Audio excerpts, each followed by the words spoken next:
Hi, I'm Tara Cross with Creating Joy, and welcome back to our 12 Days of Christmas in July series. On the third day of Christmas, my true love gave to me a tissue box cover. So today we're going to learn how to make tissue box covers using fabric from some Christmas fabric. So come along with me and let's get ready for Christmas by making some adorable Christmas tissue box covers.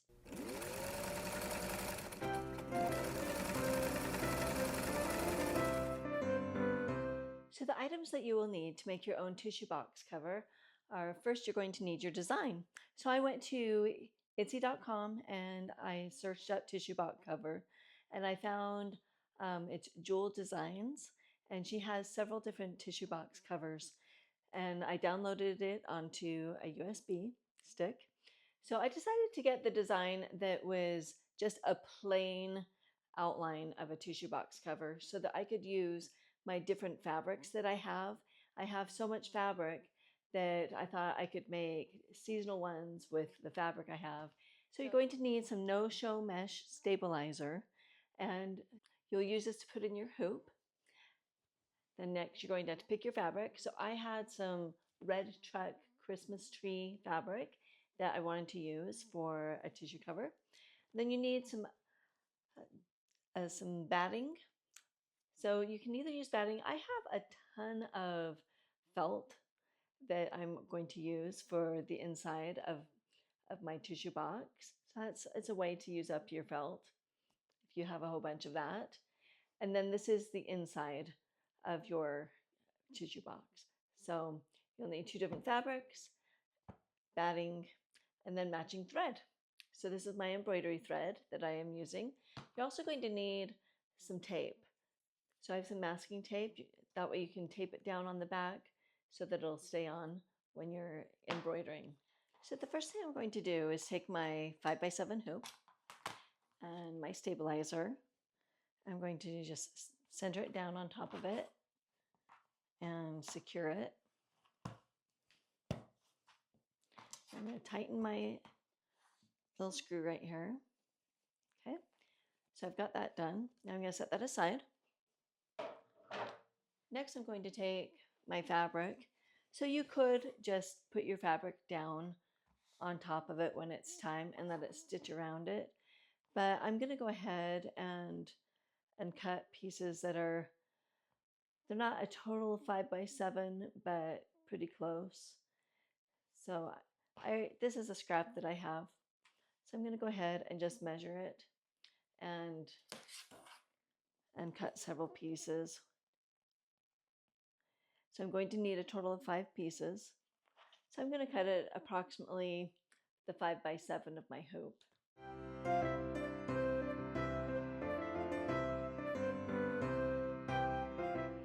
So where I have just a little bit extra, I'm just going to leave that, and then I'm going to get out my other fabric and cut that. So I'm also going to cut this fabric.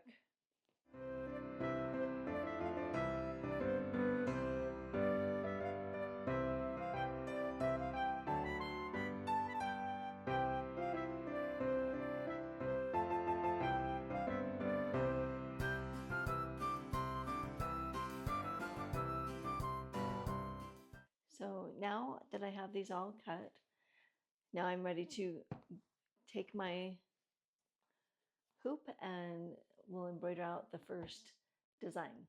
So I just uploaded the design and you can see that there's 2 different parts of the design. I am going to go ahead and do the first one that will right here. This is the top of the design. So I'm going to just click on that and push set. And so it is going to do the top of the design. So the first thing that it's going to do is it's going to stitch out the design on the stabilizer so that I will know where to place the fabric. So we're going to go ahead and put the foot down. Okay, and one thing you do have to do is do end edit and then embroidery. Okay, there we go. And you can see that my light turned green when I finish those steps. Okay, so then we'll just go ahead and push start.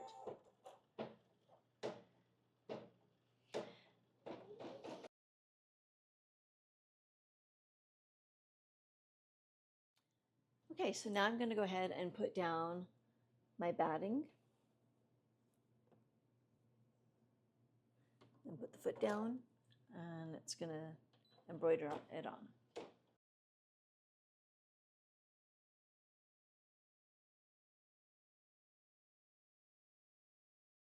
So now what I'm going to do is I'm going to take this off my machine and I'm going to use my applique scissors and I'm going to trim around the outside and I'm going to trim the inside.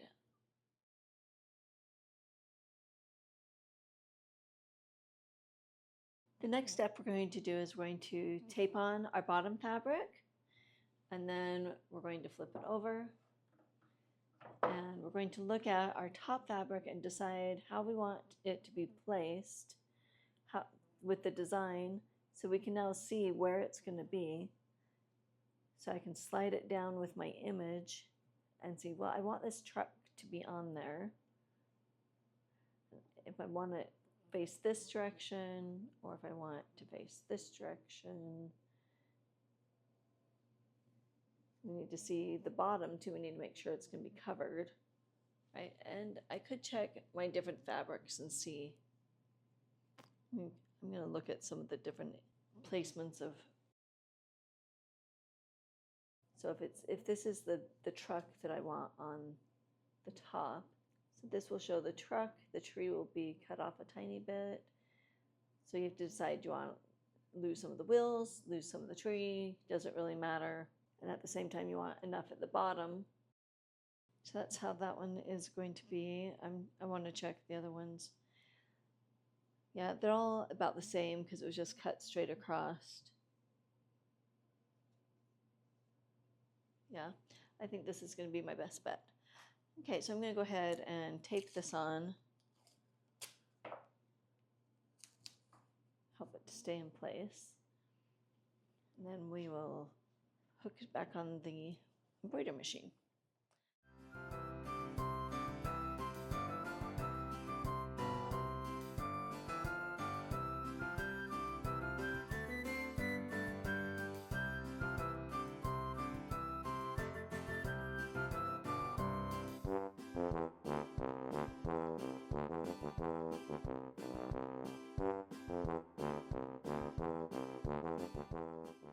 Okay, so now we have the top all done. We're going to go ahead and cut it out. I'll take off the tape of both sides. Trim off the strings if you have any. And then we're going to go ahead and just trim as close as we can to the edge. A little bit over is going to be fine because you're going to be sewing these together and you're not going to see it.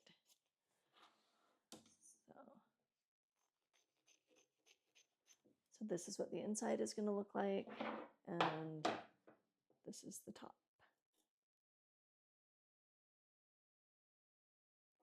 So you did see I did stop and I did cut out the center. I wanted it to be as clean as I could in the center. I know it's not totally perfect. You trim off the little pieces that were left over. So anyway, I just liked it better. I've made a couple of these and I just like it. So it embroiders around the center.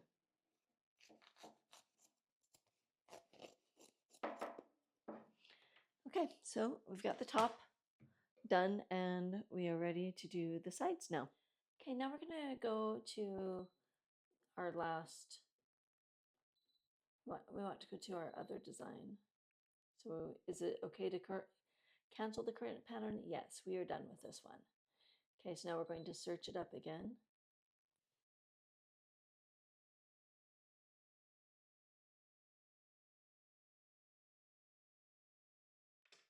Okay, it is all ready. So now it's going to do the outline again, just like it did last time. Okay,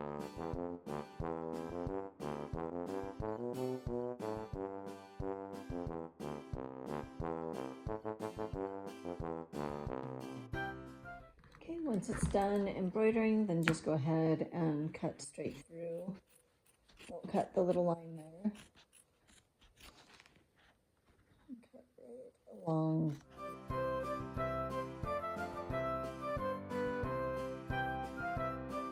Okay, so now we have the center and one of the sides, and now go ahead and repeat 3 more times, and we'll go to the next step.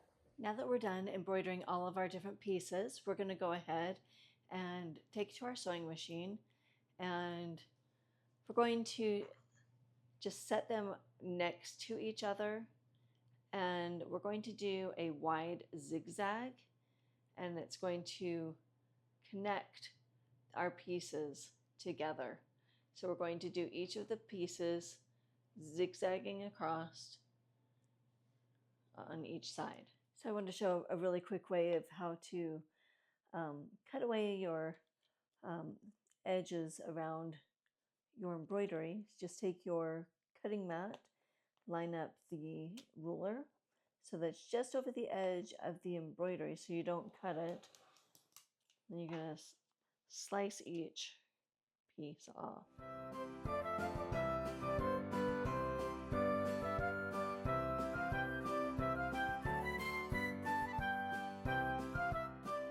Okay, so we're going to line up our 2 edges, and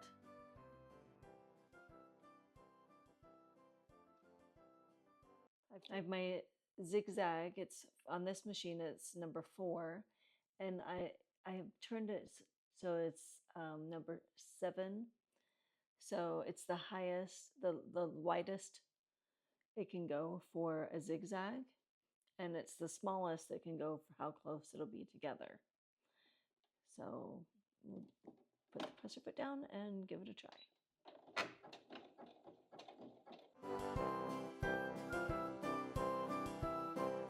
Okay, so this is the first side. You can see that it's just slightly connected together so that it can bend. So that's what we're going to do for each side.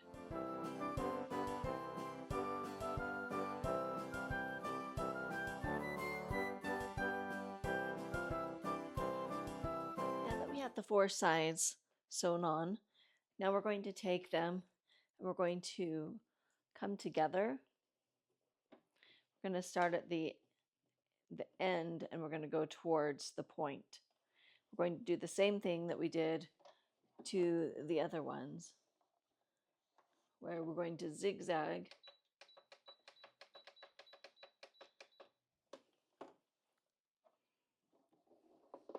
so we're going to hook them together, and then we side by side, not on top of each other. They need to be sitting next to each other.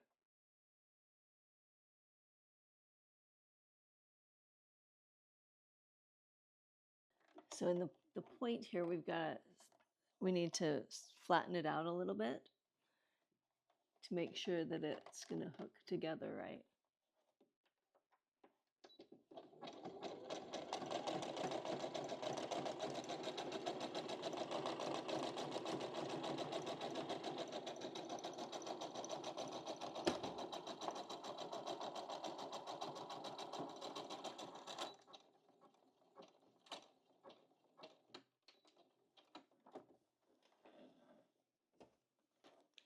Okay, so this one I did a little bit closer together, so you can see that I made it so it's more of a satin stitch.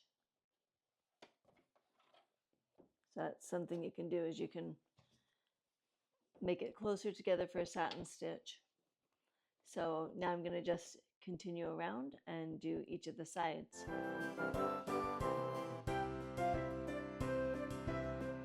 Now we have finished our cute little tissue box cover, and it has little red trucks on it, which I love. So now we just go ahead and follow the directional of your tissue box and just slide it on over top. and pull the tissue out. And here you have it. So I hope that you take the time in the next couple of months to make your own Christmas tissue box covers or make some for all of the different seasons, whether it's 4th of July, Thanksgiving, Easter, whatever your favorite holiday is. Go ahead and pull out your cute fabric that you already have and make some fun tissue box covers. These would be the most adorable Christmas gifts. Or just use them to decorate your home for the different seasons. Thank you again for joining me today as we celebrate Christmas in July.